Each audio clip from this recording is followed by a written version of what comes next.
જોજો આગળ બમ્પ આવે છે, સીધી સીધી જવા ના દેતા. હા હા, હવે એમાં દર વખતે કહેવાનું ન હોય. અમે તો કઈ કહેવાય નહીં.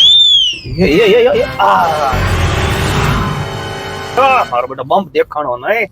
એક કામ કરો, આ હોટેલ આઈ ચા પેલા પી લો, નહીં તો ખાડમ નાખી દેશો અહીંયા.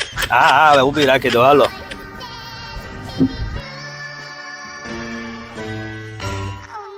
આમ જો ગાડી ચલાવી એટલી સહેલી નથી. ખટારા એટલા આવે છે, બોમ્બ છે, કેવા ફાસ્ટ ચલાવે છે બધા વાહનો. તો પછી આ ગાડી હલાવી કે તારું કામ નથી કઈ? આવું તો તમે મનમાં રાખતા નહીં. આ તો હું ગાડી ચલાવતી નથી, બાકી આ બધી ગાડી ચલાવી મારા માટે રમતની વાત છે. ભાઈ હું ગાડી હલાવતો હોય ને ત્યારે તું ખાલી તારી જીભ હલાવે છે ને ઈ જ ઘણું છે, તારે ગાડી નથી હલાવી. ઘરે આવો પછી તમારી વાત છે. હજી ઘરે આવવાની 50 કિલોમીટર બાકી છે. ભગવાન જાણે 50 કિલોમીટર કેવા જશે, પણ તમે હસતા રહેજો વાલા. હાલો તાર.